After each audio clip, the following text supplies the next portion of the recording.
Golden India YouTube channel में आपका खैर मकदम है। मैं हूँ आपका दोस्त अजहर खान और दोस्तों आज आपको लेकर के आ गया हूँ अहमदाबाद में मौजूद सरखेज़ रोज़ा। ये रोज़ा दोस्तों बहुत ही मशहूर और मारूफ सूफ़ी संत शेख अहमद गंज बख्श का मकबरा है। और ये देखेंगे आप, ये आपको जो बिल्डिंग नज़र आ रही है बहुत बड़ी बिल्डिंग है, स्क्वायर शेप में पूरी वाइट कलर की बिल्डिंग है। इसे कहते हैं सरखेज़ रोज़ा। चलिए मैं आपको इसकी पूरी जानकारी देता हूँ, इसके अंदर आपको ले चलूँगा और इसके अंदर दिखाऊँगा इसके अंदर मौजूद कब्रें और इसके अंदर का पूरा स्ट्रक्चर आपको दिखाऊँगा। चलिए चलता हूँ अंदर। अब मैं आपको लेकर चल रहा हूँ गुजरात सल्तनत के 8वें सुल्तान महमूद बेगड़ा का मकबरा दिखाने के लिए। महमूद बेगड़ा का मकबरा मशहूर सूफ़ी बुज़ुर्ग शेख अहमद गंज बख्श के मकबरे के सामने सरखेज़ रोज़ा में वाक़ है दोस्तों। और ये जो आप दरवाज़ा देख रहे हैं ये है सरखेज़ रोज़ा का दाखिली दरवाज़ा। चलिए चलता हूँ इसके अंदर, आपको इसके अंदर लेकर के चलता हूँ। पहले आपको महमूद बेगड़ा के बारे में बताऊँगा, उनका मकबरा दिखाऊँगा और फिर गुजरात सल्तनत का आपको पूरा इतिहास बताऊँगा। ये है सरखेज़ रोज़ा के अंदर वाक़ सुल्तान महमूद बेगड़ा का मकबरा। सुल्तान महमूद बेगड़ा को ये जगह काफ़ी पसंद थी। उन्होंने यहाँ 1508 ईस्वी में एक बड़ी सी झील बनवाई, वो भी मैं आपको दिखाऊंगा, और एक तरफ शानदार महल बनवाया और शेख गंज बख्श के मकबरे के सामने अपने और अपने ख़ानदान के लिए एक मकबरा बनवाया। आज दोस्तों ये जो आप मकबरा देख रहे हैं ये है वो मकबरा, और इसके अंदर आपको दिखाई दे रहे होंगे हैवी पिलर हैं और पिलर के ऊपर ही ये पूरा ढांचा दोस्तों टिका हुआ है। और इसके अंदर आपको इस तरह से कई गुंबद नज़र आएंगे जिन गुंबदों के अंदर बारीक नक्काशी आपको नज़र आएगी। ये हालांकि येलो सैंडस्टोन यानी कि पीले बलुआ पत्थरों से बनी हुई पूरी बिल्डिंग है, पूरी इमारत है, लेकिन इसके ऊपर दोस्तों सफ़ेद बारीक प्लास्टर की एक परत चढ़ाई गई है जिससे इसकी खूबसूरती बहुत बढ़ जाती है। आप देखेंगे यहाँ पर गुंबद के अंदर आपको बारीक बारीक नक्काशी नज़र आएगी और पिलर्स के ऊपर भी आपके जो इसके सुतून है उसके ऊपर भी आपको बारीक नक्काशी नज़र आएगी और चारों तरफ नज़र आएगी आपको एक जाली की स्क्रीन। यहाँ पर बहुत खूबसूरती के साथ इन जालियों को सेट किया गया है। जैसा कि मैंने आपको पिछले व्लॉग में भी अपने सारे व्लॉगों में बताया है कि गुजरात सल्तनत के दौर में जितनी भी इमारतें बनी हैं उसके अंदर उसकी खासियत जो है वो ये जालियाँ हैं। देखिए आप, इसकी जालियाँ जो हैं ये गुजरात वास्तुकला की एक अनूठी मिसाल पेश करती हैं। बहुत ही खूबसूरत जालियाँ हैं और बहुत ही खूबसूरत पिलर यहाँ सेट किए गए हैं। इनकी सिमेट्री देखते ही बनती है। मैं आपको पूरा इनका महमूद बेगड़ा के बारे में बताऊंगा, इनका पूरा इतिहास भी बताऊंगा और इसके बाद आपको बताऊंगा गुजरात सल्तनत की मुज़फ़्फ़रीद डायनेस्टी का पूरा इतिहास।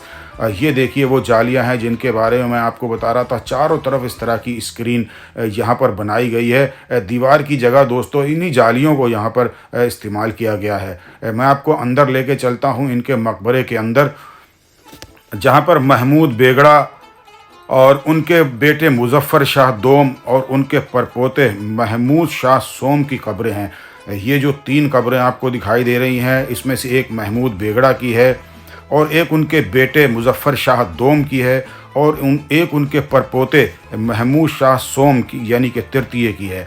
और उनकी बेगम राजबाई की जो कब्र है वो भी इसके बराबर में ही एक मकबरा है उसके अंदर मौजूद है। दोस्तों महमूद बेगड़ा गुजरात सल्तनत की मुज़फ़्फ़रीद डायनेस्टी के 8वें सुल्तान थे। इनका नाम महमूद शाह अव्वल था। ये महज 13 साल की उम्र में ही सुल्तान बन गए थे। महमूद बहुत ही बहादुर और अक्लमंद थे। शुरुआती दौर में पावागढ़ और चंपानेर 2 गढ़ों को जीत लिया था, इसलिए इन्हें बेगड़ा नाम दिया गया। गुजराती में बे 2 को कहते हैं और 2 गढ़ों को जीतने की वजह से इन्हें बेगड़ा कहा गया। और दोस्तों इन्होंने 1458 से 1511 तक सबसे ज़्यादा 53 साल तक हुकूमत की। ये उस वक्त के सबसे ताकतवर सुल्तान थे। उन्होंने चंपानेर को अपनी राजधानी बनाया, किले और कई मस्जिदों की तामीर करवाई। उनके वक्त में गुजरात का कारोबार काफ़ी फल फूल रहा था क्योंकि उन्होंने कारोबारियों को पूरा तहफ़्फ़ुज़ और दिया था। हाजियों के साथ होने वाली लूट को भी ख़त्म करवाया। उनके 2 किस्से बड़े मशहूर हैं। दोनों किस्से जो है मैं आपको बताता हूँ। पहला किस्सा ये है कि ये अपने खाने के साथ जहर लिया करते थे और दूसरा इनका किस्सा ये है कि इनकी खुराक बहुत ही ज़्यादा थी। दोस्तों इसके पीछे की वजह यह है कि उन्हें और उनके वालिद मुज़फ़्फ़र शाह दोम को एक बार किसी ने खाने में जहर देकर मारने की कोशिश की थी। उनके वालिद की तो मौत हो गई पर महमूद बच गए।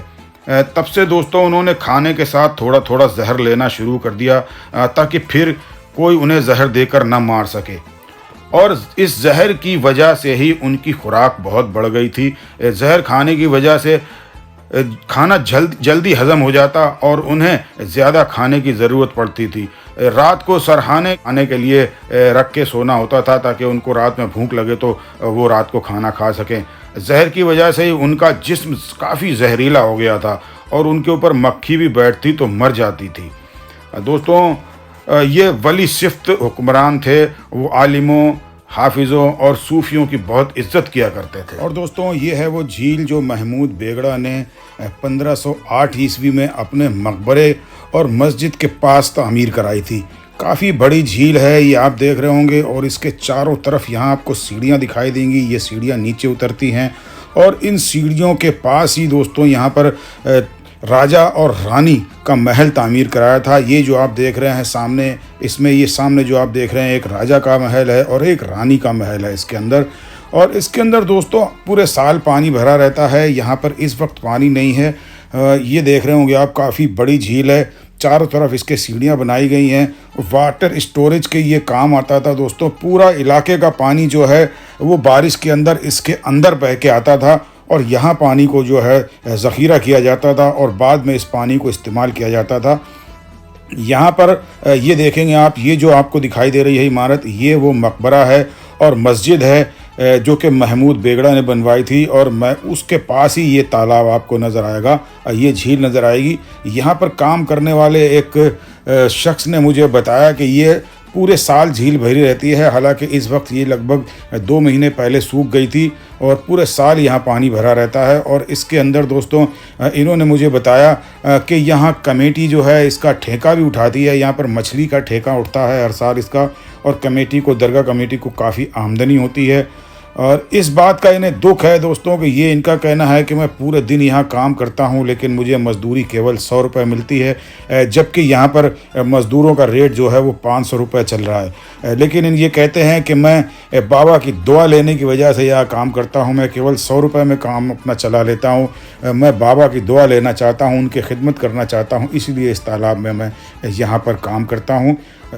और दोस्तों अब मैं आपको शुरू से लेके आखिर तक गुजरात सल्तनत के बारे में पूरी जानकारी दूंगा।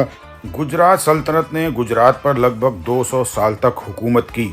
गुजरात सल्तनत को कायम करने वाले ज़फ़र खां दिल्ली सल्तनत के तुगलक ख़ानदान के 1391 में गुजरात के गवर्नर हुआ करते थे। जब 1398 ईस्वी में तैमूर ने दिल्ली पर हमला किया और तुगलक ख़ानदान कमज़ोर हो गया तो ज़फ़र खां ने इसका फ़ायदा उठाते हुए अपनी आज़ादी का ऐलान कर दिया और गुजरात सल्तनत कायम की और शमशुद्दीन मुज़फ़्फ़र शाह के नाम से गद्दी पर बैठा। 1403 ईस्वी में उन्हें उनके ही बेटे ने गद्दी से उतार दिया और नसीरुद्दीन मोहम्मद शाह के नाम से गद्दी पर बैठा। लेकिन 1 साल के बाद ही उसकी मौत हो गई और फिर से एक बार मुज़फ़्फ़र शाह के हाथ हुकूमत आ गई और इन्होंने 1404 से 1411 ईस्वी तक फिर से राज किया। इसके बाद उनके बेटे अहमद खां 1411 ईस्वी में नसीरुद्दीन शाह फर्स्ट यानी कि नसीरुद्दीन शाह अव्वल के नाम से तख्त पर बैठे और अपनी राजधानी पाटन से अहमदाबाद मुंतकिल की और 1443 ईस्वी तक राज किया। इसके बाद मुइज़ुद्दीन मोहम्मद शाह ने 1443 से 1451 तक, कुतुबुद्दीन मोहम्मद शाह ने 1451 से और 1458 तक, दाऊद शाह ने 1458 में कुछ वक्त तक, और उसके बाद नंबर आता है सबसे कामयाब सुल्तान फ़तेह खान का जो कि नसीरुद्दीन मोहम्मद शाह के नाम से 1458 ईस्वी में गद्दी पर बैठे, जिन्हें महमूद बेगड़ा के लक़ब से नवाजा गया। उन्होंने सबसे ज़्यादा 53 साल तक 1511 तक हुकूमत की। उनके बाद शमशुद्दीन मुज़फ़्फ़र शाह दोम 1511 से 1526 तक, 1526 में कुछ दिनों के लिए सिकंदर शाह और फिर कुछ दिनों के लिए नसीरुद्दीन मोहम्मद शाह दोम गद्दी पर बैठे। 1526 से 1535 तक कुतुबुद्दीन बहादुर शाह बैठे और 1535 ईस्वी में हुमायूं ने कब्जा कर लिया। 1536 ईस्वी में कुतुबुद्दीन बहादुर शाह ने हुकूमत वापस छीन ली और 1537 तक तख्त पर बैठे और 1537 में मीरान मोहम्मद शाह केवल 6 हफ्तों के लिए गद्दी पर बैठ सके और 1537 से 1554 तक नसीरुद्दीन मोहम्मद शाह सोम बैठे। उसके बाद दोस्तों 1554 से 1561 तक गयासुद्दीन अहमद शाह, 1561 से 1573 तक शमशुद्दीन मुजफ्फर शाह सोम और 1573 से 1583 तक मुग़ल बादशाह अकबर के ज़ेरे निज़ाम रहा ये गुजरात सल्तनत। और 1583 में एक बार फिर शमशुद्दीन मुजफ्फर शाह सोम बहाल हुए, लेकिन 1583 ईस्वी में ही एक बार फिर अकबर ने गुजरात पर कब्ज़ा कर लिया और मुज़फ़्फ़री डायनेस्टी का ख़ात्मा हो गया। और महमूद बेगड़ा के मकबरे के इस व्लॉग को अब यहीं पे ख़त्म करता हूँ। उम्मीद करता हूँ ये व्लॉग हमारा आपको पसंद आया होगा। ये व्लॉग पसंद आया हो तो हमारे चैनल को सब्सक्राइब कीजिए, लाइक कीजिए और शेयर कीजिए। अगले व्लॉग में आपसे फिर होगी मुलाकात। तब तक के लिए अल्लाह हाफ़िज़।